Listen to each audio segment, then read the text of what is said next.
45 ને? હા, સતનાજી મહારાજ.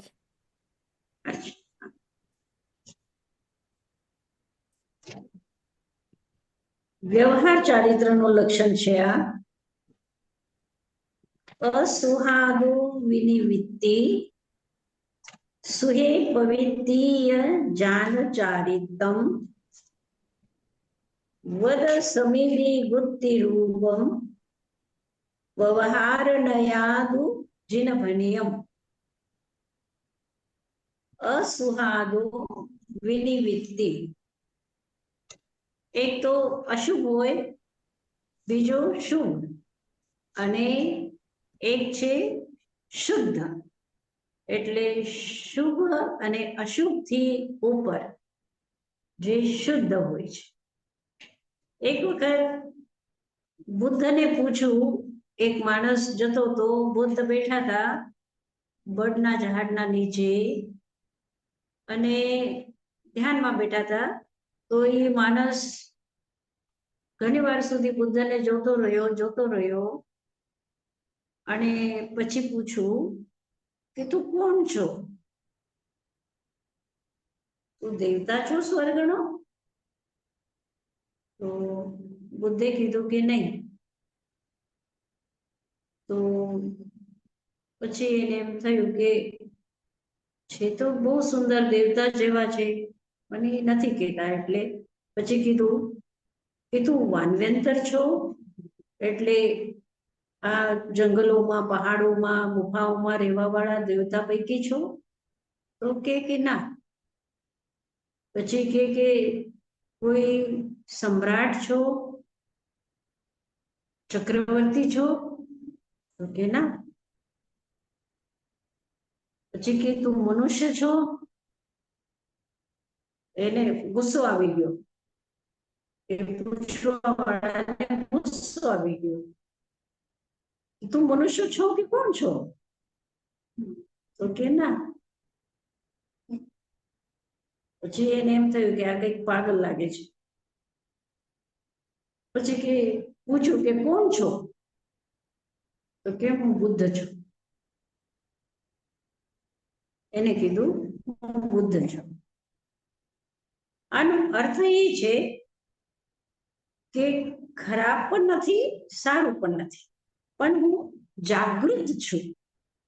હું મનુષ્ય પણ નથી, હું તિર્યંચ નથી, હું દેવ નથી, હું કોઈ રાજા મહારાજા નથી, હું સામાન્ય માણસ કે એવું કઈ નથી. હું જાગૃત છું. તો શુદ્ધનો અર્થ છે જે જાગૃત છે. એટલે હિંસા અશુદ્ધ છે. પછી અહિંસા શુભ છે, પણ જે હિંસા અને અહિંસાથી પણ ઉપર ઉઠી ગયો એ છે શુદ્ધ. એ છે શુદ્ધ. એટલે જ આપણે તત્વાર્થ સૂત્ર કરી આવ્યા. સરખી રીતે આપણે એનું અધ્યયન કર્યું છે, જાણ્યું છે, સમજ્યું છે. તો અહિંસા વ્રતને પણ આશ્રમમાં લીધું છે. જાણો છો તમે બધા. અહિંસા પણ શું છે? આશ્રવ છે. ભલે શુભ છે પણ એ આશ્રવ છે. એટલે સંસારના કર્મ બંધનો કારણ છે. તો શુભ અને અશુભ થી ઉપર જે છે એ શુદ્ધ હોય છે. હવે અહીંયા કે છે અસુહાદો વિનિવૃત્તિ. અશુભથી શું કરવાનું છે? નિવૃત્ત થવાનું છે. અશુભથી નિવૃત્તિ અને સુહે પવિત્તિ, શુભમાં જે પ્રવૃત્તિ છે એને તમે જાણો ચારિત્ર. આ કયું ચારિત્ર છે? વ્યવહાર ચારિત્ર. આ વ્યવહાર ચારિત્રની વ્યાખ્યા કરે છે. વદ સમિતિ વૃત્તિ રૂપમ. વદ એટલે વ્રત, સમિતિ ગુપ્તિ, રૂપમ એટલે વ્રત રૂપ, સમિતિ રૂપ અને ગુપ્તિ રૂપ જે વ્યવહાર નયથી ચારિત્ર છે. જીનવનિયમ જીનેશ્વર દેવોએ કીધું છે. જીનેશ્વર દેવોએ વ્યવહાર ચારિત્રની વ્યાખ્યા શું કરી છે? અસુહાદો વિનિવૃત્તિ, અશુભથી નિવૃત્તિ, શુભમાં પ્રવૃત્તિ, વ્રત સમિતિ ગુપ્તિ રૂપ જે આચરણ છે એને વ્યવહાર ચારિત્ર કહે છે. ઠીક, આ વ્યવહાર ચારિત્રની વ્યાખ્યા. હવે નિશ્ચય ચારિત્રની વ્યાખ્યા કરે છે. આ 46મી ગાથા. બહિરભ્યંતર કિરિયારાહો ભવકારણપનાસઠ્ઠમ નાનિસજમ જીનુક્તમ તમ પરમં સંમત્તચારિતમ. બહિરભ્યંતર કિરિયારાહો, બાહ્ય ક્રિયા અને આભ્યંતર ક્રિયા બે પ્રકારની ક્રિયાનો નિરોધ, રોકવું. એટલે બાહ્ય ક્રિયા પણ નહીં, આભ્યંતર ક્રિયા પણ નહીં, જે કે ભવકારણ પ્રનાશાર્થમ. बाह्य क्रिया અને आभ्यंतर क्रिया भव के कारण का नाश करने के लिए, भव कारण पनासठ्ठम, भव के कारण को नाश करने के लिए जो बाह्य और आभ्यंतर क्रिया है उनका रोकना. ये क्या है?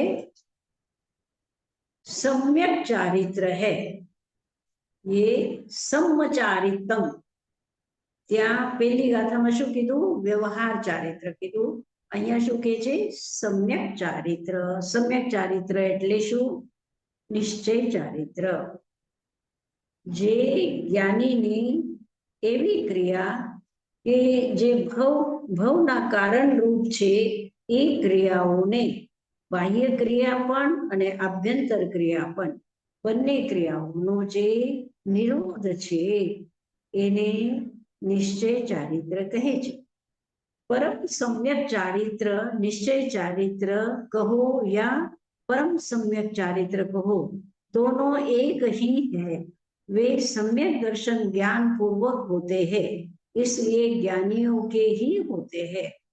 जे ज्ञानी हसे इन्हें आ चारित्र थाय, ऐसा समझना चाहिए. इस संबंध में एम कहे छे कि चारित्र એ છે કે જે મોહ અને ક્ષોભથી રહિત હોય, જ્યાં મોહ પણ નથી અને ક્ષોભ પણ નથી. ક્ષોભ એટલે શું? મોહ એટલે શું? મોહ એટલે જે મિથ્યાત્વ છે, મિથ્યાત્વને મોહ કહે છે. અને ક્ષોભ એટલે કશાય. તો જે મોહ અને ક્ષોભથી રહિત હોય એ ચારિત્ર જ શું છે? સમ્યક ચારિત્ર છે. બરાબર? તો મથે વંદામી સાધનાજી મહારાજ, હા બોલો. મથે વંદામી સાધનાજી મહારાજ, તો એનો મતલબ એમ થાય કે કેવળ જ્ઞાન થાય પછી જ સમ્યક ચારિત્ર, આ પરફેક્ટ ચારિત્ર હોય કે ઈ પહેલા હોય?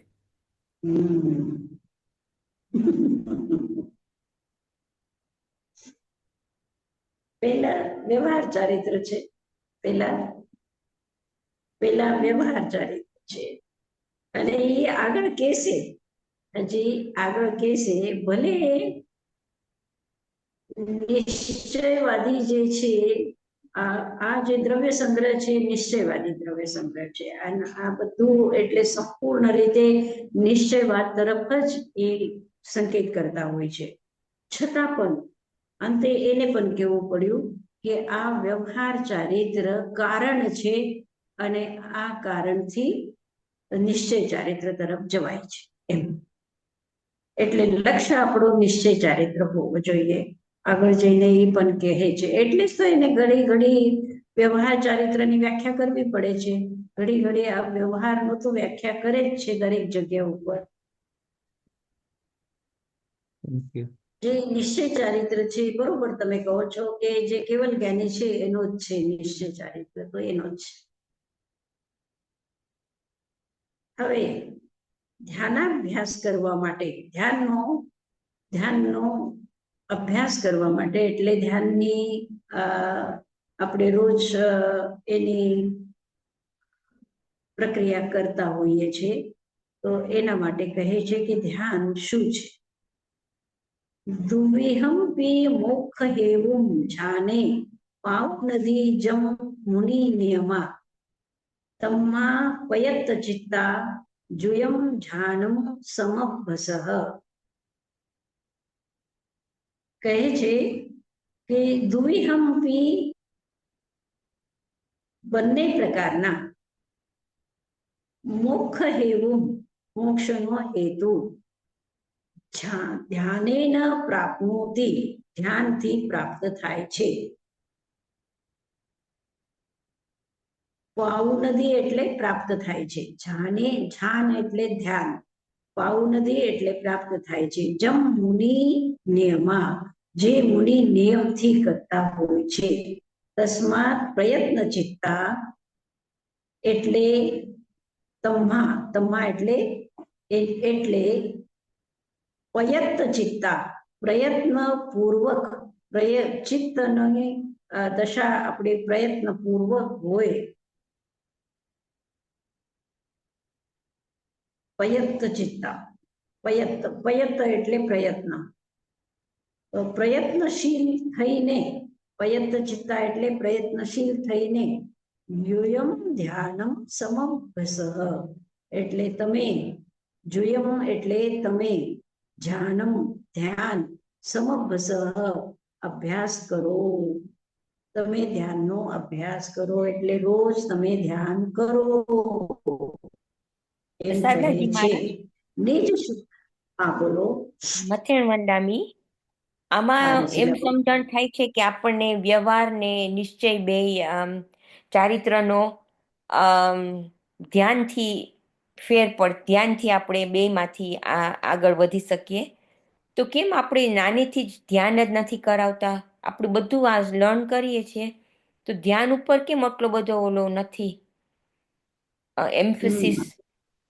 હા, હોવું તો જોઈએ. આપણે જે સાધુ સમાચારી છે એની અંદરમાં તો ધ્યાનનું કહ્યું છે. એટલે જેટલા પણ સાધુ હોય કે સાધ્વી હોય એના માટે કીધું છે કે પ્રથમ પ્રહરમાં ધ્યાન કરે, બીજા પ્રહરમાં સ્વાધ્યાય કરે અને ત્રીજો ફક્ત 3 કલાક રાખ્યા છે એની અંદર તમે વિહાર અને ગોચરી બંને કરી શકો છો અને પાછા ચોથા પ્રહરમાં સ્વાધ્યાય કરવાનું છે. એવી જ રીતે રાતના પણ રિપીટ કર્યું છે કે ધ્યાન કરે, સ્વાધ્યાય કરે અને પછી 3 કલાકની ઊંઘ કરે અને પછી તરત સ્વાધ્યાય કરે.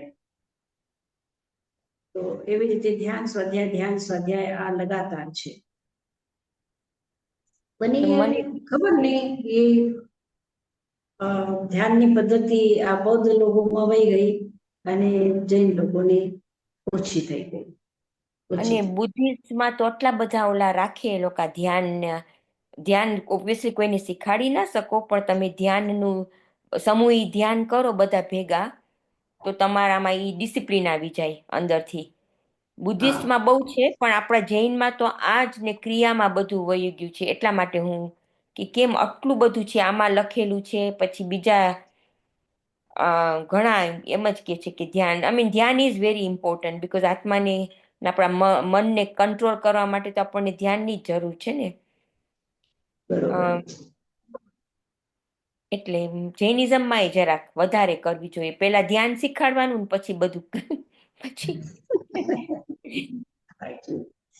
અને વાસ્તવમાં રસીલાબેન આ ધ્યાન એટલું સહેલું નથી. હવે આટલા બધા જે ધ્યાન કરે છે ઘણી વખત આપણે પૂછીએ એ લોકોને કે તમને શું થાય છે, એ ક્યાં સુધી તમે ઉપર આવ્યા તમારા ક્રોધમાં, માનમાં, માયામાં, લોભમાં, પણ એવું કઈ રિઝલ્ટ નથી.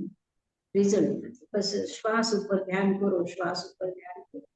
એ તો ઠીક છે, બધી જગ્યાએ આપણે જેટલું પણ સારામાં સારું છે એ લાખોમાં એક વ્યક્તિ એ પામી શકે છે. ઠીક છે, બરાબર છે, પણ તોય આપણે આ ધ્યાનની પ્રક્રિયા તો આપણામાંથી ઓછી થઈ, આ તો માનવું જ પડશે. Thank you સદનાજી. સદનાજી મહારાજ, આમાં ઇન્ટરેસ્ટિંગ છે, આ સમ્યક ચારિત્રની વાત કરે છે અને વ્યવહાર ને નિશ્ચય સમ્યક ચારિત્ર. તો એમાં આપણું જે તપ છે ઈ ના આવ્યું, કાંઈ ના આવ્યું. આપણા જે 12 પ્રકારના જે છે બધું તપ, ઈ કાંઈ ના આવ્યું આમાં. તપ મેડિટેશન માટે કહે છે, તપ માટે કહે છે ને, તપ માટે કીધું ને અત્યારે એને કીધું તું વ્રત સંયમ એવી રીતે કીધું તું ને, વ્રત સમિતિ ગુપ્તિ હા, વ્રત સમિતિ ગુપ્તિ અહીંયા આવ્યું અને પછી તપ માટે હજી આવશે. તપ છે, શ્રુત છે, ધ્યાન છે, એવી રીતે આ 3 વસ્તુ એને વધારે ઇમ્પોર્ટન્ટ બતાવી છે. તો ધ્યાન એટલે આઈ ગેસ આપણને ખબર નથી મીનિંગ ઓફ ધ્યાન શું છે. આમાં તો આપણે બેસીને બધા જે કરે ધ્યાન, ઈ આપણે કહીએ છીએ ધ્યાન છે. આપણે પહેલા વાત બી થઈ છે કે actually it is Bing in the present moment is ધ્યાન. એવું નથી બેસીને જ આપણે કરીએ, પણ આપણે ઇફ વી કેન આપણે the art of being in the present moment આવડી જાય તો ઈ ધ્યાન કહેવાય. ધ્યાનના ઘણા બધા ઉપાયો છે, ધ્યાનની ઘણી બધી પદ્ધતિઓ છે. ધ્યાન એટલે પ્રત્યેક વ્યક્તિથી એક જ જાતનું ધ્યાન ન થઈ શકે. પ્રત્યેક વ્યક્તિની યોગ્યતા અલગ છે, ક્ષમતા અલગ છે, એને કેવી રીતે એ ધ્યાન કરે. તો એ રીતે તો ભગવાન મહાવીરે કીધું છે કે વિવેકથી બેસો, વિવેકથી ઉઠો, વિવેકથી ખાઓ, વિવેકથી ચાલો, વિવેકથી બોલો. એ જે કીધું છે તો એ પણ એક જાતનું ધ્યાન જ છે. અને ધ્યાન એટલે ફક્ત ડિસિપ્લિનમાં, જેવી રીતે રસીલાબેને કીધું કે ભાઈ આ એક ડિસિપ્લિન આપણે શીખવાડી દઈએ કે આમ આવી રીતે બેસવાનું અને આવી રીતે કરવાનું, તો એ મને નથી લાગતું કે એનાથી બહુ પ્રોગ્રેસ થઈ શકે. પણ છતાં છે તો છે, ડિસિપ્લિન તો છે કે કંઈક જે ભૌતિક પદાર્થોમાં આપણે દોડ્યા જ જઈએ છીએ, તો એનાથી અલગ કંઈક છે અંદરમાં, એની શોધ કરવાની છે. એટલું તો ઇન્ડિકેટ કરે જ છે આ. સાધનાજી મહારાજ, બોલ બીજું. sorry, go ahead. મારે પૂછવું હતું કે બ્રહ્મ મુહૂર્ત નું બીજે બધે તો સાંભળ્યું છે ને વાંચ્યું છે, પણ આપણા જૈન સ્ક્રિપ્ચર્સમાં એ છે કે એનું મહત્વ વધારે છે, એમાં ધ્યાન કરવાનું.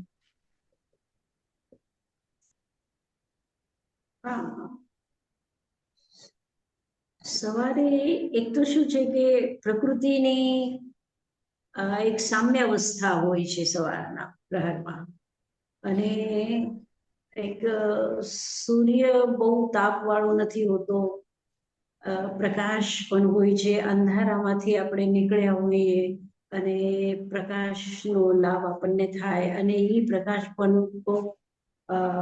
એકદમ સાતાકારી હોય છે, એટલે આપણને ગમે એવું હોય છે. એ જ ટાઈમમાં ફૂલ ખીલતા હોય છે, પક્ષીઓ બધા બોલતા હોય છે, તો પ્લેઝન્ટ વાતાવરણ હોય છે. તો સવારે આપણે ધ્યાન કરીએ તો વધારે સારું.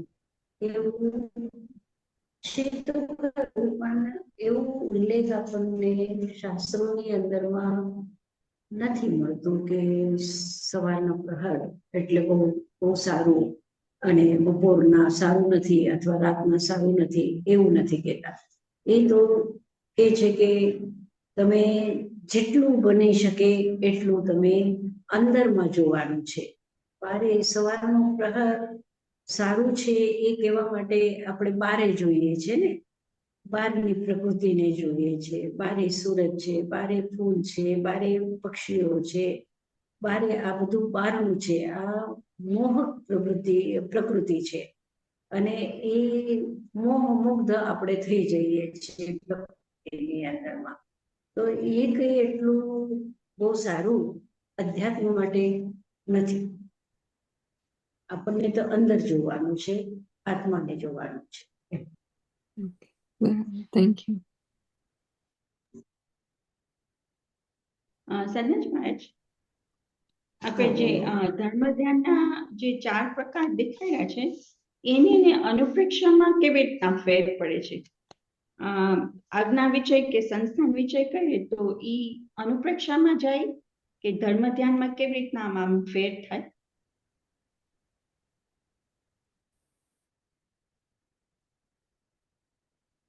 અનુપ્રેક્ષામાં હા, એ સંસ્થાન વિષયમાં જઈ શકે છે. સંસ્થાન વિષયમાં જે પિંડસ્થ ધ્યાન છે, પછી રૂપસ્થ ધ્યાન છે, રૂપાતીત ધ્યાન છે, પદસ્થ ધ્યાન છે.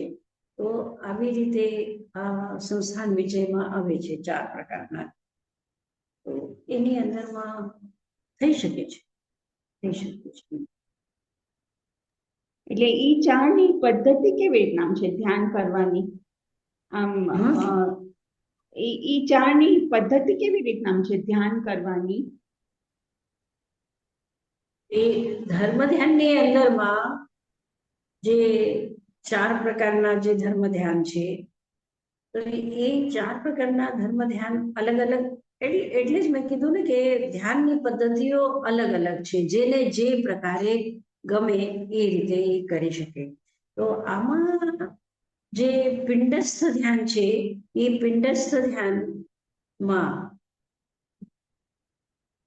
પાર્થિવી ધારણા, પછી વારુની ધારણા, પછી વાયવી ધારણા અને તત્વરૂપવતી ધારણા, એવી રીતે આગ્નેયની ધારણા કે મનુષ્ય તમે ધ્યાન કરવા માટે બેઠા છો અને તમે એવી રીતે એક અંદરની એક ભાવના તમે જગાડો કે બસ ખૂબ તમે સુંદર ક્ષીર સમુદ્રની અંદરમાં ખીલેલા કમલના ઉપર તમે બેઠા છો, સિંહાસન ઉપર એકદમ પ્રશસ્ત ભાવમાં બેઠા છો. અને પછી એ બધા કમલના પંખુડી ઉપર બધું આમ અરહંત સિદ્ધ આચાર્ય ઉપાધ્યાય એવી રીતે લખેલું છે અને તમે એની ઉપર બેઠા છો. અથવા તમે કર્મ બધા લખેલા છે, 8 કર્મ લખેલા છે, અને પછી બસ એ એટલું બધું આ સમુદ્રની વેવ્સ આવે અને એ બધા કર્મો ખતમ થઈ જાય. અથવા તમે અગ્નિ ધારને ધ્યાનમાં બેઠો છો, અગ્નિ ધારણા કરો છો, ત્યારે એટલી બધી અગ્નિની જ્વાલાઓ પ્રગટ થઈ જાય કે એ બધા કર્મો બળીને ખાક થઈ જાય. વાયવી ધારણામાં એ બધું જે ખાક થયેલી છે એ વાયુ તમારી ઉડાડી દે. પછી વારુની ધારણા એટલે બધું પાણી ખૂબ વરસાદ આવે અને એ બધી જેટલી પણ કર્મરજ છે એ પણ બધી ધોવાઈ જાય. અને પછી તત્વરુચિ એટલે તત્વની ધારણામાં તમે ધ્યાન કરો, એકદમ લીન થઈ જાઓ. એવી રીતે અલગ અલગ પદ્ધતિઓ છે કે તમે અંદર હૃદયમાં કમલ ખીલેલું તમે વિચાર કરો કે તમારા હૃદયની અંદરમાં કમલ ખીલેલું છે અને દરેકે દરેક પંખુડી ઉપર નૌકાર મંત્ર લખેલું છે, 9 પદ લખેલા છે, નમો ઢાઢસ નમો દંસરસ લખેલું છે, આ બધું લખેલું છે. અને એક પંખુડી ઉપરથી, કારણ કે મન તો ચંચલ છે, એક જ પંખુડી ઉપર તમે ધ્યાન કરો તો રહેશે નહીં, એટલે પછી નમો અરહંતાનું ઉપર કરો, પછી નમો સિદ્ધાનું ઉપર કરો, એવી રીતે એક પંખુડી ઉપર કરતા જાઓ. પછી તમે જમણા હાથ ઉપર આવો, પછી તમે ડાબા હાથ ઉપર આવો, પછી માથામાં આવો, એવી રીતે પછી પાછું હૃદયમાં, એવી રીતે આ ધ્યાનને આપણે ફેરવ્યા રાખીએ. તો એટલે બીજી જે આર્ત ધ્યાન અને રૌદ્ર ધ્યાનથી આપણે અલગ થઈએ તો આપણને ધર્મ ધ્યાનનું સ્વરૂપ થઈ શકે છે. એવી રીતે અલગ અલગ પદ્ધતિઓ છે. સનજમાં જે રિયલ ધ્યાન થાય એ આગળ જ થઈ શકે. કે સ્ટાર્ટિંગમાં તો થાય જ નહીં જ્યાં સુધી વ્રત નિયમ પાડ્યા નથી અને જ્યાં સુધી માઇન્ડ આટલું પ્યોરિફાય થાય નહીં ત્યાં સુધી ધ્યાન કેવી રીતના થાય. આપણે કહીએ કે બધાને દેવું જોઈએ પણ જે રિયલ ધ્યાન છે એ તો ઇમ્પોસિબલ છે ટુ ગીવ. આપણે મે બી કામિંગ ઓફ ધ આ માઇન્ડ. લોકોએ ખૂબ વિચાર કર્યા પછી આ લોકોએ જે એક ધ્યાનની પદ્ધતિ શ્વાસ ઉપર રાખી છે એ એ લોકોએ ખૂબ અભ્યાસ કર્યો છે એના ઉપર. અને એ બધા એટલે નાનો છોકરો હોય કે મોટો વ્યક્તિ હોય, કોઈ શ્રીમંત હોય કે ગરીબ હોય, કોઈ પણ હોય, ABC કોઈ પણ વ્યક્તિ હોય, તો એ એક જ ધ્યાન પદ્ધતિથી કે ભાઈ તમે શ્વાસ ઉપર ધ્યાન રાખો, શ્વાસ ઉપર ધ્યાન કરો, એટલે તમારા મનને તમે કંટ્રોલ કરો, એકાગ્ર કરો, તો એકાગ્રતા લાવો. તો આ એકાગ્રતા લાવવા માટે આ શ્વાસ ઉપર ધ્યાન રાખવાની પદ્ધતિ સારી છે. એટલે એ બૌદ્ધની છે એટલે કઈ ખરાબ છે, ત્યજી દેવા જેવી છે એવું નથી, સારી છે પદ્ધતિ. શીતલબેન, તમને પ્રશ્ન છે? हाँ, मथेन बंदा महाराज। ध्यान क्या ध्यान एक टूल है जो निर्जरा की तरफ ले जाता है महाराज? अपने हाँ, कर्मों के निश्चित जैसे आपने बताया। निश्चित संवर और निर्जरा का एकमात्र अगर उपाय कोई आंख बंद करके कहे तो वो ध्यान है. थैंक यू महाराज. अच्छा, સાધનાજી મહારાજ, हाँ बोलो. બધું ધ્યાન આપણે આપણા મનની વૃત્તિ છે એને આપણે ઓછી કરવાની હોય. કોઈ કેમ આપણા અહીંયાથી અહીંયા બધા વિચારો થતા હોય છે, એટલે ભલે તમે શ્વાસ ઉપર ધ્યાન કરો પણ જે નાનેથી પ્રેક્ટિસ મળે ને તો એ વ્યક્તિઓ જરા કામ વધારે એ લોકો કામ હોય. એટલે એટલા માટે હું કહું છું કે નાનેથી શીખે પછી તો વધી જવાય, પછી એમાંથી જ વૃત્તિ ઓછી થાય તો જ તમે આગળ વધી શકો ને.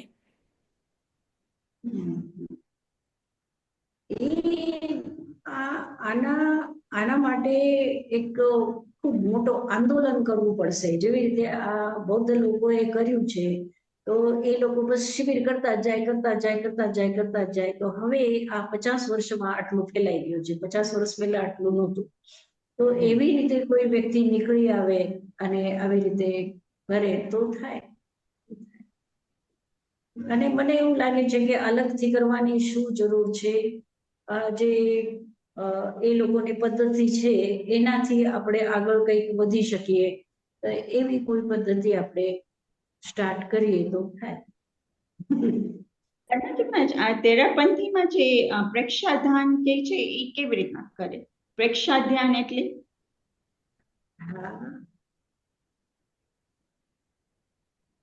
એ લોકો પણ એવી જ રીતે પદ્ધતિ થોડી બૌદ્ધ લોકોની લીધી છે ને થોડીક જૈનની લીધી છે ને એવી રીતે થોડું મિક્સ કરીને કરે છે. એ લોકોમાં પણ શ્વાસ ઉપર જ કરાવે છે બીનાબેન. તેરાપંથીની આટલી બધી પ્રસિદ્ધિ નથી થઈ જેટલી આ બૌદ્ધ લોકોની થઈ છે. કરે છે એ લોકો કરે છે. સાધનાજી મહારાજ, દાદા ભગવાનના ફોલોવર્સ છે, તમને ખબર નહીં હોય પણ મેં કોઈ દિવસ સાંભળ્યું નથી, પણ એ લોકો તો એમ આવે છે અહીંયા, એ લોકોએ અહીંયા શિબિર પણ લીધી, ઘણી વખત આવ્યા છે દાદા ભગવાન. અહીંયા વિરાયતરમાં આવીને એ 1 સપ્તાહ સુધીની શિબિર એની 2 વખત થઈ છે. એમ કે તમે જ્ઞાન અને ધ્યાન કરો ને, જ્ઞાન એટલે તમને નોલેજ મળે આપણને કે હું આત્મા છું ને આ શરીર છે એમ, ને પછી આત્મા ઉપર જ તમે ધ્યાન કરો તો તમને આ જ ભાવમાં તમને કેવળ જ્ઞાન મળી શકે એમ વાત કહો. તમે એટલા ન હોય તો શ્રીમંદર સ્વામી પાસે પહોંચી જાઓ. મારા ક્લાસમાં એક છોકરી છે, ફોલોવર છે. એ લોકો આપણા 24 તીર્થંકરોને નથી માનતા. એ લોકો એમ કહે છે કે વર્તમાન 24 તો વર્તમાનમાં તો એ બધા સિદ્ધ થઈ ગયા ને, એ તો તીર્થંકર નથી, એટલે એ નથી માનતા. એ લોકો સિમંદર દેવતાને, સિમંદર સ્વામીને માને છે તીર્થંકર રૂપે. એને ત્યાં જે મૂર્તિ હશે તો સિમંદર સ્વામીની હશે. પણ એ લોકો એમ પણ કે આ ગુણસ્થાન છે, આપણે કહીએ કે આપણે સમ્યક દર્શન ને ગુણસ્થાન ઉપર ક્લાઇમ્બિંગ કે તમે એવા ભાવ કરો તો એવા ધ્યાન કરો તમારા આત્મા ઉપર, તો આ ગુણસ્થાનની જરૂર નથી, તમે એ અચીવ કરી શકો એમ. એટલે ખબર નહીં, કોક અલગ અલગ પદ્ધતિઓ છે. અલગ અલગ બહુ પદ્ધતિ છે.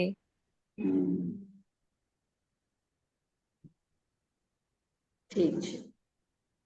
પણ સાદાજી મહારાજ, આપણા જૈન ધર્મમાં સામાયિકનું બહુ છે. સામાયિક એકદમ શ્રેષ્ઠ છે.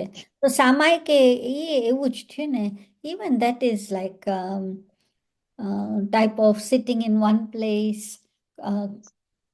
Focusing on one thing. તો એ બી ધ્યાન જ છે ને એક પ્રકારનું.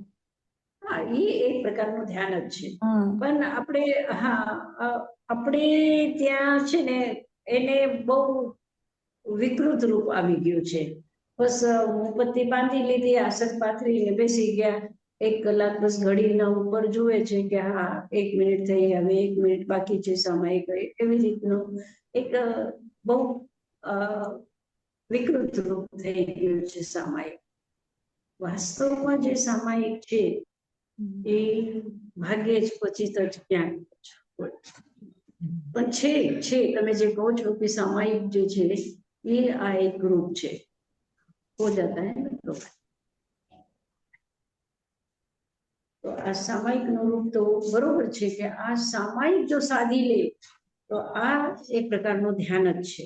એક પ્રકારનું ધ્યાન છે. મૌનમાં જો એ સામાયિક કરે સરખી રીતે, મૌન કરીને ધ્યાન કરીને સામાયિક કરે, એક વ્યવસ્થિત રૂપ આપે, એક ડિસિપ્લિન આપે એ સામાયિકને, તો થઈ શકે છે. ઠીક છે, ચાલીએ આપણે આગળ. હા સાધનાજી મહારાજ. હા, એટલે આ ધ્યાનાભ્યાસ કરવું જોઈએ એમાં કહે છે कि मुनि दशा के योग्य ध्यान का सामर्थ्य प्रकट करने से जीव के 7वां गुणस्थान प्राप्त होता है और उस निर्विकल्प दशा से हटकर जब वह 6ठे गुणस्थान में आता है तब उसे 28 मूल गुण रूप व्यवहार मोक्ष मार्ग होता है. એટલે આ જે दुविहम पे मोक्ष हेगु जाने पाऊ नदी जम मुनि नियमा निज शुद्धात्मा में एकता रूप ध्यान करने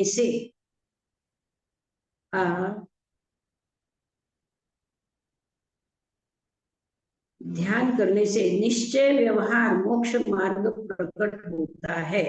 ऐसा नियम है. निश्चय અને વ્યવહાર બેની એક સાથે વ્યાખ્યા કરી છે કે નિજ શુદ્ધાત્મા में પોતાના આત્માની અંદરમાં એકત્વ થઈ જાય, એટલે પોતાના આત્મામાં ધ્યાન આવી જાય અને પછી એ મોક્ષ માર્ગ એટલે જ્ઞાન દર્શન ચારિત્રની આરાધના કરે તો એ નિશ્ચિત રૂપથી મોક્ષનો માર્ગ છે, એવી રીતે કહે છે ધ્યાન અભ્યાસ. હવે ધ્યાનમાં લીન થવા માટે એ કહે છે 48 ગાથા. સાધનાજી મહારાજ, એક જ ક્વેશ્ચન. આ જે અભ્યાસ છે, જે પતંજલિ યોગ દર્શનમાં અભ્યાસ છે, એ કન્ટિન્યુઅસ પ્રેક્ટિસ. તો અહીંયા એ જ છે ને મીનિંગ કે કન્ટિન્યુઅસ પ્રેક્ટિસ હોવું જોઈએ. અભ્યાસનો અર્થ જ અભ્યાસ, આ શબ્દનો જ અર્થ છે કન્ટિન્યુઅસ તમે પ્રેક્ટિસ રાખો. ઓકે. તો અભ્યાસનો તમે એક દિવસ કરો અને એક દિવસ નહીં કરો તો એ અભ્યાસ ન કહેવાય. નિરંતર એને અભ્યાસ. મા મુજ્જહ મા રજ્જહ ના મા દુસ્સહ ઇઠ નિઠ અથેસુ સ્થિર મિચ્છ જય ચિત્તમ વિચિત્ત ધ્યાન પ્રસિદ્ધિએ. મા મુજ્જહ એટલે મોહ નહીં કરો, મા રજ્જહ રાગ નહીં કરો, મા દુસ્સહ દ્વેષ નહીં કરો, શેમાં ઇઠ અનિઠ અથેસુ ઇષ્ટ વસ્તુમાં, અનિષ્ટ વસ્તુમાં. અથેસુ એટલે વસ્તુમાં. ઇષ્ટ અથવા અનિષ્ટ વસ્તુમાં રાગ દ્વેષ નહીં કરો. સ્થિરમ ઇચ્છઃ, સ્થિરમ ઇચ્છત યદિ ચિત્તમ, યદિ તમારા ચિત્તને તમે સ્થિર રાખવાની ઈચ્છા કરતા હો તો શું કરો? વિચિત્ર ધ્યાન પ્રસિદ્ધયૈ, વિચિત્ર પ્રકારના જે ધ્યાન છે એટલે અલગ અલગ પ્રકારના જે ધ્યાન છે એ ધ્યાનમાં તમે તમારા ચિત્તને સ્થિર કરો અને તમે મોહ નહીં કરો, તમે રાગ દ્વેષ નહીં કરો. આ ધ્યાનમાં લીન થવા માટેનો ઉપાય છે. એટલે તમે ધ્યાન તો કરો પણ તમે રાગ દ્વેષ કરતા હશો તો પછી તમારું ધ્યાન સ્થિર ન થાય. એકત્વ એટલે આત્મા સાથે એકત્વ દશા તમારી ન થાય અને તમારું ધ્યાન ન થાય. એટલે ધ્યાન કરવા માટે કમ્પલસરી એ બતાવે છે કે મા મુજ્જ મા રજ મા તુસ, જે એક મા ઋષ મા તુષ કીધું હતું ને એક મુનિને, એક વાર્તા છે ને, મા ઋષ મા તુષ. તો રાગ દ્વેષ નહીં કર, બસ આ આટલું એક મોટો સૂત્ર છે. ભલે એક વાર્તા છે કે જેને કાંઈ નથી આવડતું એને આ આપ્યું હતું, પણ આ બધા માટે છે, આપણા માટે પણ છે. મા ઋષ મા તુષ, દ્વેષ નહીં કરો, રાગ નહીં કરો, બસ તો તમારું ધ્યાન સરખી રીતે થઈ શકે છે, તમારી એકાગ્રતા આવી શકે છે. અને મોહ પણ નહીં કરવાનું ને સાધનાજી મહારાજ, હા, મોહ, મોહમાં પણ લીન નહીં થવાનું. મોહનો જ મોહ એટલે મિથ્યાત્વ. હા, મોહ છે મિથ્યાત્વ અને રાગ દ્વેષ એ છે ચારિત્ર મોહનીય કર્મના ભેદમાં આવે છે રાગ દ્વેષ. હા, અને મિથ્યાત્વ દશા એટલે તમે ગલત વસ્તુમાં વિશ્વાસ નહીં કરો, એમ એમ કહે છે કે જે ખરાબ વસ્તુ છે તમે એની અંદર મોહ નહીં રાખો અને તમે રાગ દ્વેષ નહીં કરો.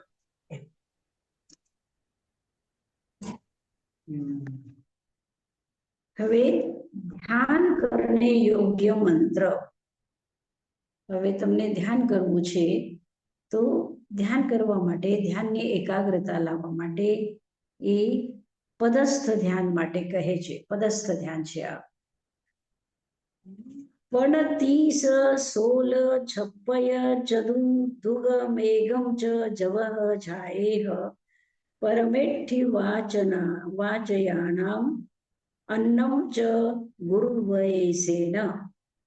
આમાં કહે છે કે નવકાર મંત્રના 5 પદના કેટલા અક્ષર થાય? 35. નમો અરહંતાનમ, નમો સિદ્ધાનમ, નમો આયરિયાનમ, નમો ઉપજ્જાયનમ, નમો નોય સવસાવનમ. આ 35 અક્ષર થાય છે, 35 અક્ષર થાય છે. તો પણ 30 એટલે 35 અક્ષર, પછી 16, પછી 16 અક્ષર કહે છે. 16 અક્ષરમાં શું આવ્યું? એ નવકાર મંત્ર જ છે પણ 16 અક્ષરમાં નમો અરહત સિદ્ધ, નમો અરહત સિદ્ધાચાર્ય ઉપાધ્યાય સર્વસાધુભ્ય.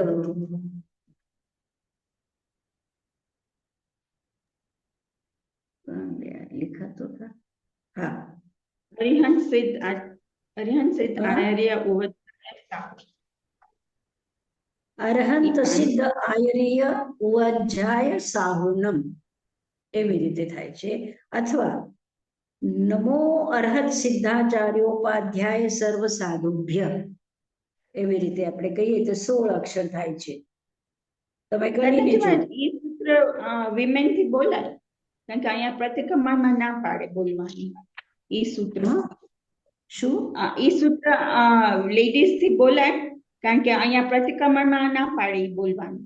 નમો રથ સિદ્ધાચાર્ય ઉપાધ્યાય સાધુભ્ય, લેડીઝ ના બોલી શકે એમ કે એ બોલી શકે, ન બોલી શકે, અહીંયા ના પાડતા, ના પાડે છે. ના બોલી શકે. એ તો સેમ થિંગ થયું અરહંત. અહીંયા કે છે બીનાબેન ની વાત સાચી છે પણ ના કેમ પાડે છે એ સમજ નથી પડતી કેમ ઈ જ છે. અરિહંતા નમોરિહંતાણમ ના બોલીએ 5 પદ ને નમોરહત સિદ્ધાચાર્ય ઉપાધ્યાય સર્વ સાધુભ્ય બોલીએ એ સેમ થિંગ છે. મને એવું લાગે છે કે આ જ્યારે પૂજા કરતા હોય ને એ લોકો પૂજા ભણે ને ત્યારે પુરુષ લોકો બોલતા હોય છે આ, એટલા માટે એ લોકોને પોતાનું વર્ચસ્વ રાખવા માટે એ લોકો ના પાડે છે.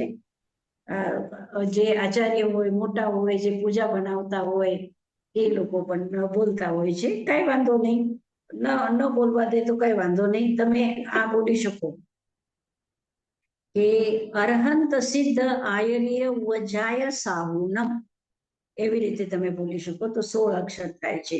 નમો ફક્ત નમો કાઢી લીધું, નમો અક્ષર કાઢી લીધું અને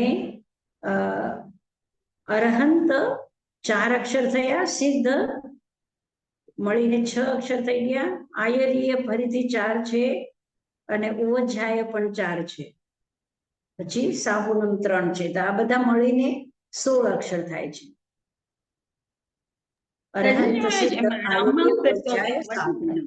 હા, એમાં રમ આવે છે તો એક વધી જશે, એટલે સાહુ સુધી જ રમ આવશે તો વધી જશે, 17 થઈ જશે. હા, નમો નહીં, ફક્ત અરહંત સિદ્ધ આયર્ય વજાય સાહુનમ એટલું મંત્ર છે આ 16 અક્ષરનો. અને પછી નમો અરહત સિદ્ધેભ્ય આ 6 અક્ષર છે. અહીંયા આપ્યું છે ને 25 16 છપ્પય, છપ્પય એટલે 6 અક્ષર. તો 6 અક્ષર છે નમો અરહત સિદ્ધેભ્ય. અને ઓમ નમો સિદ્ધેભ્ય પણ કહી શકો, ઓમ નમો સિદ્ધેભ્ય એ પણ 6 અક્ષર થાય છે. પછી ચદુ એટલે 4 અક્ષર, અ સી આ ઉ સા, અ સી આ ઉ સા, આ 5 અક્ષર થાય છે. અ 5 સી અક્ષર. આ ઉ સા 5 અક્ષર થાય છે. અને પછી 4 અક્ષર છે અરહંત, ફક્ત અરહંત અરહંત અરહંત અરહંત બોલવા, તો આ 4 અક્ષર થાય. પછી 2 અક્ષર ઓમ રેમ, બસ ઓમ રેમ ઓમ રેમ ઓમ રેમ ઓમ રેમ બોલવા. પછી 1 અક્ષર છે ઓમ. તો આ ઓમ એટલે આપણે જે 5 પદ છે એના પહેલા અક્ષરથી થાય છે. ઓમ કેવી રીતે થાય છે? અરહંત નો અ લીધું, અશરીરી, સિદ્ધમાં અશરીરી થાય ને, તો અશરીરનો અ લીધું, પછી આયર્યાનું આ લીધું, તો આ બધા મળીને આ થઈ ગયું. અને પછી ઉપાધ્યાયનું ઉ લીધું તો ઓ થઈ ગયું, ઓ. અને પછી મુનિ, સાધુનો મુનિ લીધું તો મુનિનો મ, તો ઓમ થઈ ગયો. તો આ 1 અક્ષર છે ઓમ. તો ખાલી ઓમ ઓમ પણ કહી શકો.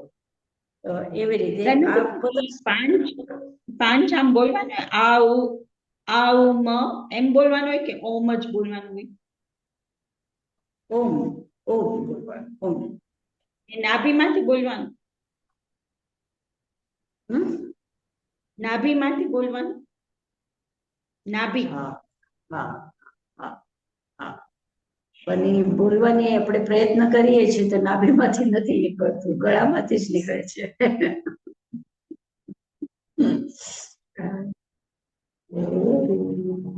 ગળામાંથી જ નીકળે છે, નાભીમાંથી મને હજી સુધી, એક તો મારું ગળું પણ ખરાબ છે, તો નાભીમાંથી હજી મારું નથી નીકળ્યું.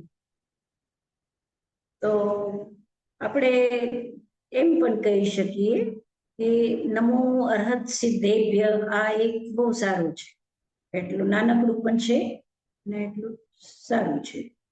ઓમ નમો સિદ્ધેભ્ય પણ કહી શકીએ, ઓમ નમઃ સિદ્ધેભ્ય, ઓમ નમો અરહત સિદ્ધેભ્ય, અથવા અરહંત સિદ્ધ આયર્ય વજાય. નમો અરહંતાનમ નમો સિદ્ધાનમ એ બરાબર છે આપણું. નમો અરહંતાનમ નમો સિદ્ધાનમ જે 35 અક્ષર વાળું છે એ સારું છે. ઠીક. સાધનાજી મહારાજ, મથે વંદામી. તો આપણે આમ કીધું કે આમ આવી રીતના આમ બોલવાનું, પણ આપણે મનમાં ખાલી બોલીએ, શબ્દ ના નીકળે, તો એનું કઈ આમ ઇફેક્ટ હોય કે બોલવું જ પડે? શબ્દ આ એક તો જે અજપા ધ્યાન પણ હોય છે, અજપા ધ્યાન, જપ અને ધ્યાન આ બે સામ્યતા રાખે છે. જપની અંદરમાં જ્યારે હું અત્યારે ગળું દુખે છે તો હું ઘણા દિવસથી છે ને હું ચૂપચાપ આંખ બંધ કરીને બેસું છું. તો આંખ બંધ કરીને અને આપણે શબ્દ ઉપર ધ્યાન દેતા જઈએ. અંતરજલ્પ કહેવાય, અંતરજલ્પ, અંદરમાં એ બોલવાનું. અંદરમાં આપણે નમો અનંતાનું બોલીએ કે વો સકારમ બોલીએ કે જે પ્રભુની પ્રાર્થના છે અથવા ભક્તામળ છે એ અંતરજપ કહેવાય. તો એ અંતરજપ, કારણ કે આપણું ધ્યાન કેન્દ્રિત નથી થતું, આપણું ધ્યાન વિચલિત થઈ જાય છે, એટલે શબ્દનો સહારો આપણને જોતો હોય છે. તો એ શબ્દના સહારે આપણે એ ધર્મ ધ્યાનમાં રહીએ છીએ, આપણે આજુબાજુમાં ક્યાંય નથી જતા એમ. Thank you.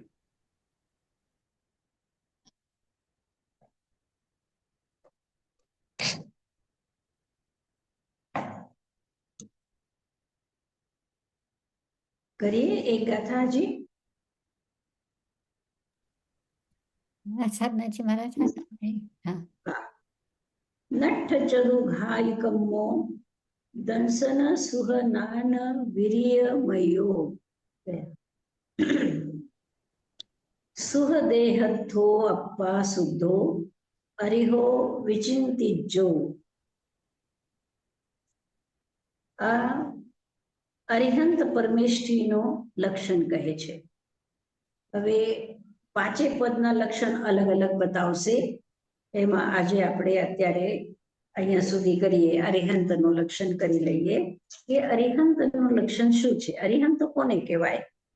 તો કહે છે નઠ ચરુ ઘાયી કમ્મુ, જેને ચાર પ્રકારના ઘાતી કર્મ નષ્ટ કરી દીધા છે. નઠ એટલે નષ્ટ કરી દીધા છે, ચરુ એટલે ચાર, ઘાયી કમ્મુ એટલે ઘાતી કર્મ.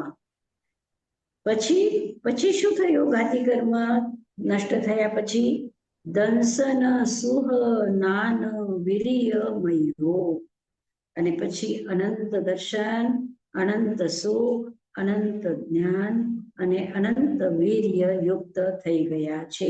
એવા એને શું કહેવાય? અરહંત કહેવાય. પછી કેવા છે? સુહદેહથો, જેનું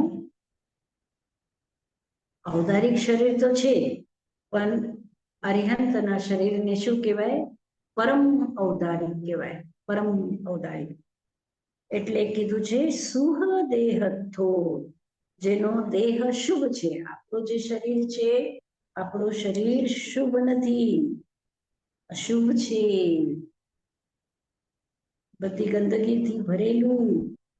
અને જે અરિહંતનું શરીર છે એની અંદરમાં કોઈ અશુભ વસ્તુ રહેતી નથી. સુહદેહથો, શુભ દેહ વાળો, અપ્પા શુદ્ધો અરિહો વિચિંતિજો. તો ધ્યાનમાં આ અરિહંતનું ધ્યાન આપણે કરીએ. કેવા અરિહંત? તો એ અરિહંતના જેટલા પણ ગુણ છે એ બધા ગુણોનું સ્મરણ કરવાનું. એમાંથી આ મુખ્ય ગુણો બતાવ્યા છે કે જેના ચાર ઘાતી કર્મ નષ્ટ થઈ ગયા છે, જેને ચાર દર્શન એટલે અનંત દર્શન પ્રાપ્ત થઈ ગયું, અનંત સુખ પ્રાપ્ત થઈ ગયું છે, અનંત જ્ઞાન પ્રાપ્ત થઈ ગયું છે, અનંત વીર્ય પ્રાપ્ત થઈ ગયું છે.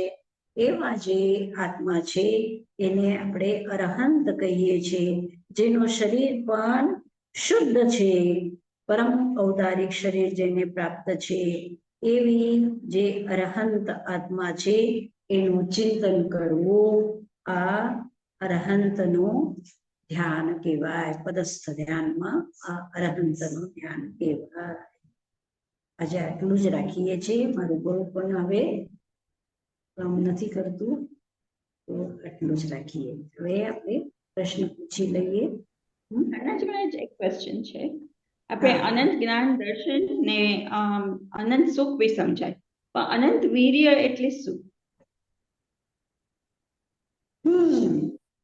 એની અંદરમાં જે આત્માની શક્તિ છે એ સંપૂર્ણ શક્તિ પ્રકટ થઈ ગઈ છે. એટલે આપણે એમ કહીએ કે ભાઈ આ 50 કિલોનું વજન ઉપાડીએ એટલે મારામાં આટલું બધું વીર્ય છે, અનંત પરાક્રમ, એટલે ઘણું બધું પરાક્રમ છે. તો બાહ્ય વસ્તુ તો કઈ છે જ નહીં ત્યાં જે કઈ છે એ અનંત વીર્ય, એટલે અનંત જ્ઞાનનો પણ અર્થ શું છે ત્યાં? અનંત જ્ઞાન પછી ઝલકે છે, એની અંદરમાં જ્ઞાન દર્શન ઝલકે છે. અને અનંત સુખ એની કોઈ વ્યાખ્યા નથી, વાચાથી પરે છે. આપણું સુખ શું છે કે આપણને અત્યારે ખૂબ ઠંડક છે, એસી ચાલી રહ્યો છે, પંખો ચાલી રહ્યો છે, સરસ રીતે પ્રકાશ છે, પછી સરસ રીતે ખુરશી ટેબલ છે, કોઈ મચ્છર કાટતા નથી, કોઈ તડકો લાગતો નથી, કોઈ જાતની તકલીફ નથી, એટલે આપણને એમ થાય કે આ સુખ છે. પણ આ સુખ નથી, એ સુખની વ્યાખ્યા નથી ત્યાં અનંત સુખ, એટલે બસ એ તમે એ શબ્દો દ્વારા કહી ન શકો એવો અનંત સુખ ત્યાં છે. એવી જ રીતે શબ્દો દ્વારા તમે કહી ન શકો એવું વીર્ય ત્યાં છે.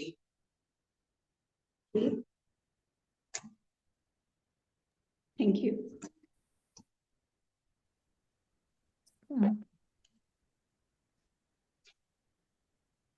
પેલો ક્વેશ્ચન પ્રશ્ન તો પેલો ક્વેશ્ચન છે કાયવાન મન કર્મયોગ ને સ આશ્રવ. તો ઔદારિક કાય યોગ છે, ઔદારિક મિશ્ર કાય યોગ છે, વૈક્રિય કાય યોગ છે, વૈક્રિય મિશ્ર કાય યોગ છે, આહારક કાય યોગ ને આહારક મિશ્ર કાય યોગ, પછી કાર્મન કાય યોગ છે, પછી સર્ક્યુલેશન છે, blood circulation, respiration, heart beat. શું આ બધા કર્મ આશ્રવ છે? પ્રશ્ન છે. બીના?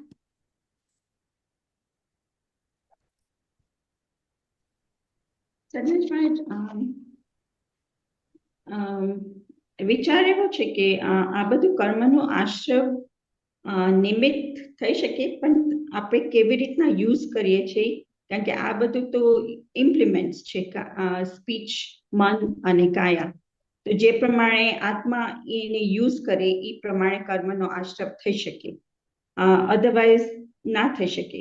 બ્લડ સર્ક્યુલેશન તો એની મેતેથી ચાલે છે, તમે એમાં ઇનવોલન્ટરી છે, એમાં કાંઈ આપણે કરી ના શકીએ. રેસ્પિરેશનમાં કાંઈ ના કરી શકીએ, હાર્ટબીટમાં કાંઈ ના કરી શકીએ, તો આ કર્મનું નિમિત્ત થઈ જ ના શકે. પણ જો આપણે ક્રોધ કરીએ તો બ્લડ સર્ક્યુલેશન વધશે, રેસ્પિરેશન વધશે, હાર્ટબીટ વધશે. તો એ બધું જ્યારે વધે છે અને બીકોઝ એવા વાઇબ્રેશન થાય છે, એટલે કર્મનો આશ્રવ થાય, નહીતર થાય નહીં. સદનજમાં જ મયુરીબેન શું કે છે? મથેણ વંદામી સાધનાજી મહારાજ, ત્યાં બીનાબેને કહ્યું એમ જ કે એ બધી જે ક્રિયા છે એ તો આપોઆપ થાય જ છે, અને એમાં જો આપણે આશ્રવ શબ્દ લગાવી નાખી દઈએ તો પછી તો એકો એક ક્રિયા આશ્રવ જ છે એવું લાગે. એટલે જેમ બીનાબેને કહ્યું કે જો કશાયનું એમાં ઉત્પન્ન થાય તો જ આશ્રવ બંધ થશે, નહીતર એ ક્રિયા આપણે કહીએ ને ત્યારે ને ત્યારે છે આપોઆપ થયા જ કરશે. ભરતભાઈ? મતેણ વંદામી સાદાજી મહારાજ, જે કહ્યું એમ કે એટલે હું એમ માનું છું કે જ્યાં સુધી શરીર છે ત્યાં સુધી આશ્રવ તો છે જ. એટલે કારણ કે બધી આપણે ક્રિયાઓ કરીએ. મારો પ્રશ્ન જે છે ભરતભાઈ કે સમજો અહીંયાથી મૃત્યુ પામ્યા આપણે, અને મૃત્યુ પામીને સમજો કે દેવલોકમાં ગયા, તો જ્યારે દેવલોકમાં ગયા ત્યારે જ્યારે શરીર આપણે ગ્રહણ કરી રહ્યા છે તો એ સમયમાં શું આપણને કાય યોગની ક્રિયા લાગે છે, આશરો થાય છે? આપણે કાય યોગની ક્રિયા થઈ તો રહી છે, કારણ પણ એ તો નો કર્મ છે. જે આપણે કાયા આપણે ઉત્પન્ન થાય, જેમ જેમ આપણી કાયા ડેવલપ થાય, એ તો એક નો કર્મ છે. ત્યાં દ્રવ્ય કર્મ અને ભાવ કર્મ નથી. એટલે સૌથી ઓછું આશ્રવ છે, પણ સૌથી ઓછું આશ્રવ ત્યાં છે. આપણા શરીરની અંદરમાં ક્રિયાઓ થતી જ હોય છે. આપણે સૂતા હોઈએ ત્યારે ક્રિયા થતી હોય છે. તો હાર્ટ બીટિંગ જેવી રીતે પ્રશ્નની અંદરમાં છે કે હૃદય ધબકારા લેતો જ હોય છે, બ્લડ સર્ક્યુલેશન થતું જ હોય છે. તો શું આ બધી ક્રિયાઓ આશ્રવ રૂપે છે? આશ્રવરૂપી છે. જો કષાય સાથે હોય તો, અને અકષાયી હોય તો ક્રિયા આશ્રવ તો થવો જોઈએ. એમ કે આશ્રવ વગર તો કઈ ન થાય, પણ એની કષાય વગર આશ્રવ સૌથી ઓછો હોય. મને એક વસ્તુ મને સમજ નથી, ખ્યાલ નથી આવતો. જ્યાં આગળ આપણે કહે છે ઔદારિક શરીર અને મિશ્ર શરીર, હવે એ બંનેમાં અંતર શું સમજવું? જેમ ઔદારિક, વૈક્રિય, આહારક અને કર્મમાં ખાલી આઈ થિંક સાધનાજી મહારાજ, તમે આ બહુ ફાઇન ક્વેશ્ચન પૂછ્યો છે. કહો કેમ આપણે પેલો છે કાય વાંગ મન કર્મ યોગ, તો એમાં એના એક્સપ્લેનેશનમાં એમ છે કે જે ક્રિયાથી આપણા અંતરાય કર્મનું સક્ષમ થાય અને આત્મશક્તિ એમાં ઇન્વોલ્વ થાય, એને યોગ કહે છે. હવે એ કર્મનો યોગ છે કે એમને એમ યોગ, ઈ મારે ક્વેશ્ચન પૂછવો હતો કે યોગ કહેવાય છે. તો આ બધી ક્રિયામાં આત્મશક્તિ તો ઇન્વોલ્વ હશે, પણ એ બધાએ વાત કરી કે દ્રવ્ય યોગ ને ભાવ યોગ છે. તો દ્રવ્ય યોગ કાયમ થાય છે. તો ઇરિયાપથિક કર્મ કેવળ જ્ઞાની હોય એમ એ લોકોના યોગ થાય એટલે કર્મ આશ્રવ થાય, એટ્રેક્શન થાય, ઇનફ્લો થાય, પણ બંધ ના થાય કે ખરી જાય, તરત જ ખરી જાય. કહું કેમ ભાવ યોગ ના હોય એટલા માટે. તો મને એમ થાય છે આપણે કેવી રીતના વિચાર કરીએ કે આશ્રવ કરે છે. કહું કેમ દ્રવ્ય યોગી આશ્રવ કરાવશે, પણ ભાવ યોગ ના હોય તો બંધ કેવી રીતે થાય? એટલે બધા કે છે સેમ થિંગ છે. એટલે ક્વેશ્ચન મને તો એમ થાય છે કે અમારી સમજણ સરખી છે કે એમને દ્રવ્યથી આપણું આત્માની શક્તિની જરૂર પડે છે. અને તમારા પ્રશ્નના સાથે આ એક પ્રશ્ન હજી આપણે એડ કરી શકીએ કે અરહંત દેવનું જે શરીર છે તો એની અંદરમાં પણ હાર્ટ બીટિંગ થતું હોય છે ને રક્ત સંચાર થતો હોય છે. તો શું એના કર્મ બંધ થતા હોય? આશ્રવ થતો હોય પણ કર્મ બંધ ના થતા હોય. એનો આશ્રવ આવે તો કેમ યોગને લીધે આશ્રવ થાય કર્મનો, પણ કશાય કે એના લીધે થાય છે શું? પ્રશ્ન અહીંયા છે કે આશ્રવ પણ થાય છે એમ પૂછું છું. કીર્તિબેન શું કહે છે?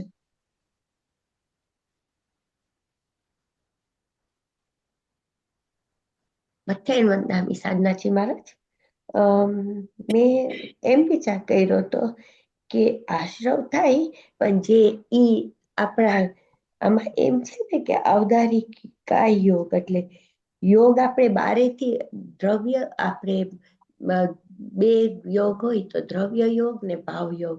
તો દ્રવ્ય યોગ ઇઝ વીર્યાંતર શક્તિ, જેટલું આપણે કેટલી શક્તિ હોય છે, પછી ઈ પ્રમાણે આપણું ઈ શક્તિનો સંરક્ષણ થાય ને ઈ શક્તિ ઈ કર્મણ વર્ગણા ઈ ભાવયોગ કહેવાય. પણ હું કરું, મને એમ થાય છે જે ગ્રહણ કરે છે ઈ શક્તિ છે. મારી મારું મારું એવી રીતે ઓલું થાય ભગવાનભાઈ છે. શું કહે છે? મતે વંદામી સાધનાજી મહારાજ, મને આ તો થોડુંક આમ અઘરું લાગ્યું હતું, પણ જેમ બીનાબેને બિગિનિંગમાં કીધું કે મન થયું કે બ્લડ સર્ક્યુલેશન એ બધું તો આમ પ્રોસેસ જ છે, પણ જ્યાં સુધી આપણું ભાવમાં ના હોય, કશાય કે એવી રીતના આમ કાંઈ ના હોય, તો પછી આશ્રવ કેવી રીતના આમ હોય? મને એમ વિચાર આવ્યો કે આમાં આશ્રવ પ્રતિભાબેન, નહીં હોય. આજે પ્રતિભાબેન નથી. ના, આજે નથી પ્રતિભાબેન. હા, બોલો આગામી. બકુલભાઈ. ના, મને એટલું જ કે મને એમ થયું કે આ બધું ઓટોમેટિક પ્રોસેસ છે, તો જ્યાં સુધી આપણું કશાય કે ભાવ કે એમાં બ્લડ સર્ક્યુલેશનમાં એવું બધું ભાવ કે કાંઈ ના હોય, ઓટોમેટિક પ્રોસેસ હોય, તો મેં એમ વિચાર કર્યો હતો કે આ કદાચ આશ્રવ બરોબર છે, તમે લોકોએ ના બહુ હોય. પ્રયત્ન કર્યું. રસીલાબેન થોડાક એ પ્રશ્નને અડ્યા છે, એટલે કહેવાનો મતલબ કે જે કાય યોગ જે છે, કાર્બન વર્ગના જે છે, એ કાય વર્ગના પૂતગલો નિમિત્ત હોય અને પછી જે ક્રિયા થાય ત્યાં આશ્રવ થાય છે. આ બીજા પ્રશ્નનો પણ એ જવાબ છે. બીજો મારો પ્રશ્ન જે છે કે આપણે સૂતા હોઈએ અને નસખોરા આપણા સ્નોરિંગ થતી હોય, પછી કોઈ વખત વાયુ સંચાર થતો હોય, ઉર્ધ્વ વાયુ હોય કે અધો વાયુ હોય કે જે કંઈ હોય, જે છીક આવે કે ઉબાસી આવે કે જે આવે, તો આ બધી ક્રિયાઓમાં આપણો એની અંદરમાં રાગ દ્વેષ કંઈ હોતું નથી, પણ એ ક્રિયાઓ આપોઆપ થતી હોય છે. તો શું એ જેવી રીતે કાય યોગ, એવી જ રીતે આ વચન યોગ, તો શું આનાથી પણ આશ્રમ થાય છે ખરું? એવી રીતે પ્રશ્ન છે.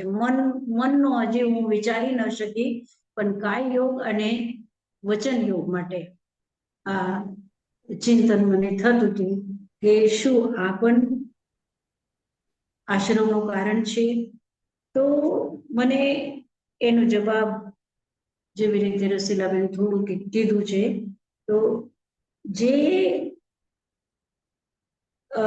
કાય વર્ગના જે કર્મ પૂતગલો છે, એના સાથે જો ક્રિયા થાય તો એ આશ્રવનું કારણ છે, અન્યથા નથી. કારણ શું કે જ્યારે કેવલી સમુદ્ઘાત થાય છે, તો કેવલી સમુદ્ઘાતમાં આત્મપ્રદેશો આખા લોક સુધી ફેલાઈ જાય છે, પણ ત્યાં આશ્રવ નથી.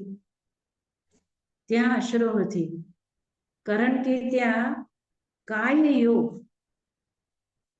જે કાય વર્ગના પૂતગલો છે, એનો કોઈ રોલ નથી. તો કાય વર્ગના પૂતગલોનો રોલ હશે, એ નિમિત્ત હશે, તો તમારે આ આશ્રવ થશે. એવી જ રીતે વચન માટે પણ જે ભાષા વર્ગના પૂતગલો જે છે, એના નિમિત્તથી જે તમારું શબ્દ નીકળશે, તો તમારે આ આશ્રવ થશે, અન્યથા નહીં થાય. બરોબર? તમને શું લાગે છે? મને તો એવો જવાબ એમ લાગે છે, વિચાર્યા પછી એવો જવાબ આવ્યો. સાદાજી એટલે એ મહારાજ, લોકો શું બીના કેર્યો ને, એટલે પછી કાયા યોગ માટે 25 ક્રિયા બતાવી છે, એના માટે થઈને એ કાય વર્ગના પૂતગલોને લઈને અને પછી એના નિમિત્તથી જે ક્રિયા થાય એ આશ્રવ થાય. એવી જ રીતે ભાષા વર્ગના પૂતગલોને લીધે જે વચન બોલાય એ આશ્રવ, એમ, અન્યથા નહીં. અને મનોવર્ગના એ પૂતગલો લઈને એવી રીતે વિચાર કરીએ ને આપણે. હા, પણ સાધનાજી મહારાજ, મને મારો વિચાર એવી રીતે હતો કે આત્મા, શરીરની અંદર આત્મા હોય તો આત્માની શક્તિને લીધે, અને ઓકે, આપણે આત્માની શક્તિને લીધે ઈ શક્તિ આપે એટલે આ બધા આ પૂતગલોના સપોર્ટ મળે, આલંબન મળે. વીર્યાંતરાય કર્મનું ક્ષયક્ષમ હા. હોય હા, પછી હા, ભાષા માટે પણ આ બધા, એટલે ક્ષયોક્ષમ પછી જ આપણને આ શક્તિઓ પ્રાપ્ત થાય, અને એના પછી આપણા જે ક્રિયાઓ થતી હોય પછી જ આશ્રય. બરોબર છે. સાધનાજી મહારાજ, જે અયોગિક કેવલી સ્ટેટ હોય એમાં બધું સ્થિર કરે, તો સ્થિર કરે તો સર્ક્યુલેશન તો સ્થિર ના થાય, અને હાર્ટબીટ એ સ્થિર તમે કરી ના શકો. એમાં ખાલી રેસ્પિરેશન ફિનિશ થાય છે ત્યારે, તો ઈ બધું સ્થિર કરે છે ત્યારે જ એનું આશ્રવ નથી થતું. સો અન્ટિલ ધેન આશ્રવ તો ચાલુ જ હોય એમ. અયોગી સ્ટેટ આપણે લઈએ, જ્યાં સુધી આપણા કષાય છે ત્યાં સુધી તો આશ્રવ ચાલુ જ છે, આશ્રવ ચાલુ જ છે. પણ 14મી ગુણસ્થાને મારો જે પ્રશ્ન છે એ આ છે કે જેવી રીતે હવે જીવ એક શરીરમાંથી નીકળીને બીજા શરીરમાં પ્રવેશ કરે છે, તો એ સમયમાં એનો કોઈ કશાય નથી, પણ એ શરીર બની રહ્યું છે. તો કાય યોગ તો છે, કાય યોગ છે. અને જેવી રીતે ઔદારિક શરીરમાં કોઈને વૈક્રિય લબ્ધિ પ્રાપ્ત થઈ ગઈ તો ઔદારિક મિશ્ર થઈ ગયું, ઔદારિક મિશ્ર થઈ ગયો. કોને પૂછ્યું તું? ભરતભાઈએ પૂછ્યું તું? કોને પૂછ્યું તું? મિશ્ર. ભરતભાઈ. હા, તો ઔદારિક મિશ્ર છે કે વૈક્રિય મિશ્ર છે કે આહારક મિશ્ર છે, એટલે બીજો શરીર જ્યારે બનતો હોય છે ત્યારે બે શરીરનો મિશ્ર થઈ ગયો. તો એ સમયમાં જ્યારે મિશ્ર થયું છે તો એ મિશ્ર કાય યોગ શું આશ્રમનું કારણ છે, એમ મારો પ્રશ્ન છે. ત્યાં સુધી હજી હું પહોંચી નથી શકતી જવાબમાં, પણ મને નથી ખબર, ભરતભાઈ જેમ મારો પણ પ્રશ્ન છે કે આ મિશ્ર કાય યોગ એ કેવી રીતે આશ્રમનું કારણ બને છે. ત્યારે કર્મણ કાય યોગ, ત્યારે કર્મણ પ્રશ્ન છે. હા સાધનાજીભાઈ, ત્યારે કર્મણ શરીરની શક્તિ ના લે, જ્યારે મિશ્ર હોય, ઉદારિક મિશ્ર હોય, ત્યારે કર્મણ શરીરની આમાં આત્મા તો હોય, એટલે જ્યાં સુધી આપણે સંસારિક જીવ હોઈએ તો આત્માની શક્તિ તો અને આલંબન કર્મણ વર્ગનાનું ને મળે ને, મિશ્ર ઉદારિક શરીરને વૈક્રિય શરીરને બનાવતા મિશ્ર હોય ત્યારે, તો ત્યાંથી શક્તિ ના આવે. શક્તિ તો આત્માની હોય, પણ આલંબન એનું કરવાનું વેર્યાંતરાય કર્મનો ક્ષયક્ષમ હોય ત્યારે જ આપણે કશાય પણ થાય છે, આપણાથી ક્રોધ પણ થાય તો વેર્યાંતરાય કર્મનો ક્ષયક્ષમ હોય ત્યારે જ ક્રોધ કરી શકીએ છીએ આપણે, ત્યારે જ આપણે આ લોભ કરી શકીએ કે અભિમાન કરી શકીએ, જે કંઈ કરી શકીએ એના માટે પણ વેર્યાંતરાયનો ક્ષયક્ષમ તો જોઈએ ને. તો આ ક્ષયક્ષમ એ સાથે સાથે છે ખરો, પણ મારો જેવી રીતે ભરતભાઈએ પૂછ્યું કે આ જે મિશ્ર છે, ઔદારિક મિશ્ર કે વૈક્રિય મિશ્ર કે આહારક મિશ્ર જે છે, તો એ કયા સમયે એ આશ્રવનું કારણ બને છે, ત્યાં સુધી હું પહોંચી નથી શકી હજી. એટલે મને એમ થાય છે કે કર્મણ શરીરની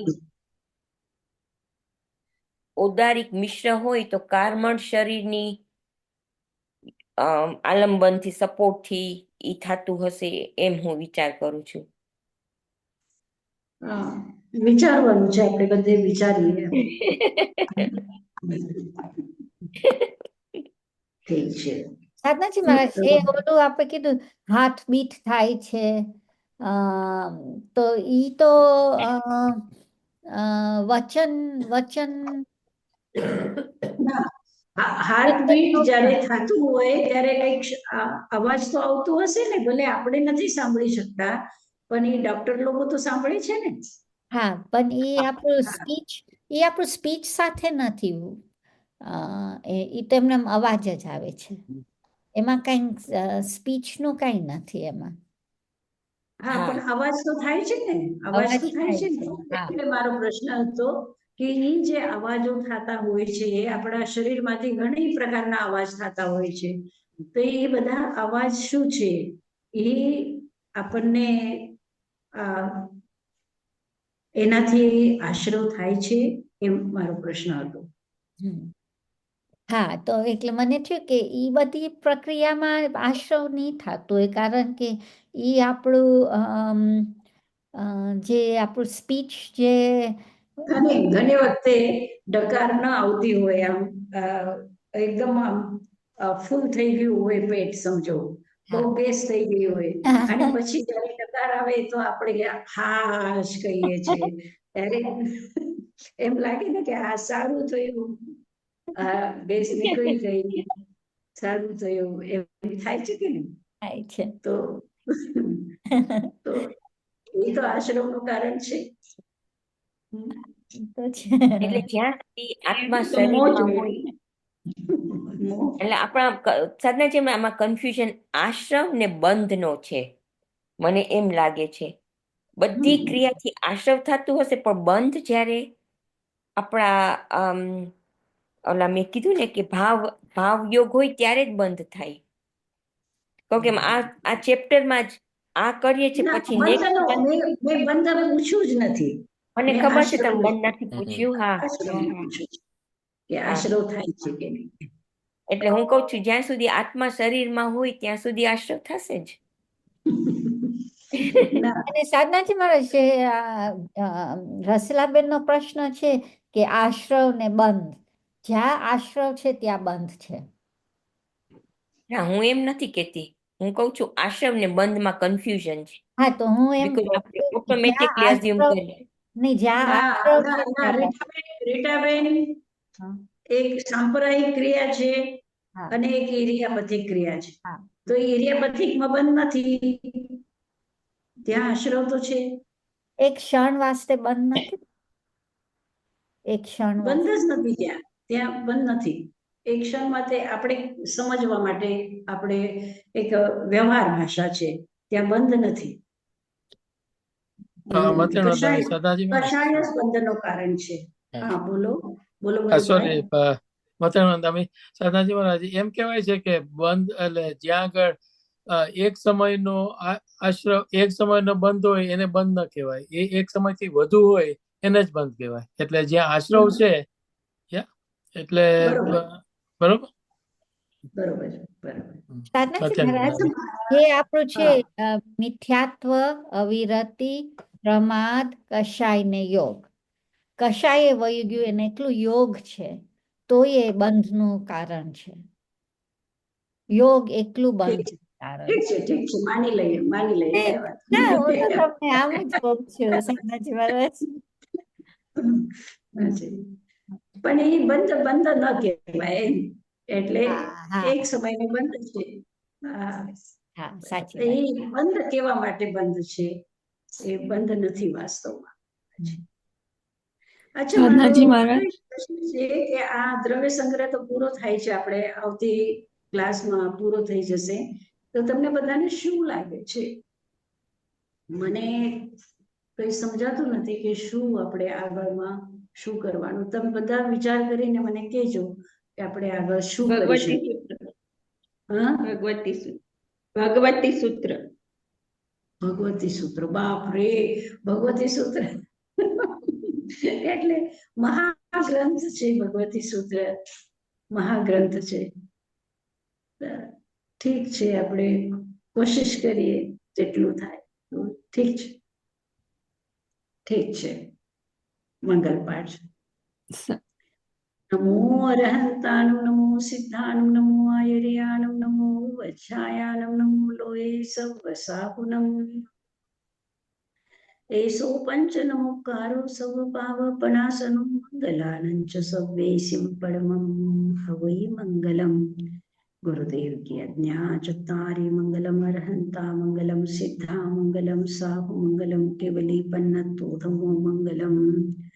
ચત્તારી લોકોત્તમા અર્હંતા લોકોત્તમા સિદ્ધા લોકોત્તમા સાહુ લોકોત્તમા કેવલી પન્નતો ધમો લોકોત્તમો. ચત્તારી શરણં પવજ્જામિ અરહંતે શરણં પવજ્જામિ સિદ્ધે શરણં પવજ્જામિ સાહુ શરણં પવજ્જામિ કેવલી પન્નતમ ધમ્મં શરણં પવજ્જામિ. ચાર શરણા દુઃખ હરણા સુખ કરણા और શરણા નહીં કોઈ. જો ભવે પ્રાણી આદરે અક્ષય અમર પદ હોય. ઓમ શાંતિ શાંતિ. જય જિનેન્દ્ર. મથેણ જય મંદામી જિનેન્દ્ર. સાધનાજી વંદે મહારાજ. મથેણ વંદામી સાતાજી મહારાજ ખૂબ ખૂબ સાતામાં સાતામાં રહેજો. રહેજો. સાતામાં રહેજો. બધા તપસ્વી Thank you. સાતામાં બીજલબેનનો કઈ રહેજો. પ્રશ્ન હતો? બીજલ હા બીજલબેન તમને પ્રશ્ન તો નેક્સ્ટ વીક પૂછજો. હા ઓકે. હા રિમેમ્બર. બીજલબેન સાતામાં રહેજો. શું હવે પ્રશ્ન પાયણા છે નજીક કહી આવ્યા. દે, પછી આપણે જવાબ પછી આપશું. પ્રશ્ન શું છે? ના, મારે આ આશ્રમનું તમે વાત કરતા હતા ને, તો મારે પૂછ્યું હતું કે આપણે બોડીમાં બીજા એ જીવ હોય ને, પેરાસાઇટ સમજો હોય કે, તો એ લોકોનો એ આત્માને હશે ને, તો એના દ્વારા આપણે જે કરીએ, સમજો ખાંસી આપણે આવે કારણ કે અંદર છે બેક્ટેરિયા કે પેરાસાઇટ્સ કે વાયરસ, તો એનો આશ્રવ આપણે નિમિત્ત છે કે આપણને એનું કર્મ આશ્રવ થાય? બંધ શું થાય, you mean, રસીલાબેન, બંધ શું થાય. પ્રશ્ન છે? આઈ થિંક એ શું કહે છે પ્રશ્ન કે છે? આપણા શરીરમાં અનંત જીવો રહે છે શરીરની અંદર, બેક્ટેરિયા, વાયરસીસ ને પેરાસાઇટ્સ ને એમ. તો આપણા કાય યોગ થાય, ગમે તે છીક આવે કે ઉધરસ આવે, તો ઈ જીવોને દુઃખ પડે કે ઈ જીવો એનાથી કદાચ એ લોકોનું વોટ ઇઝ ડેથ. આશ્રવ એ લોકોનો આશ્રવ. હા, એ લોકોના આપણે એ લોકોના આશ્રમના નિમિત્ત બનીએ એમ.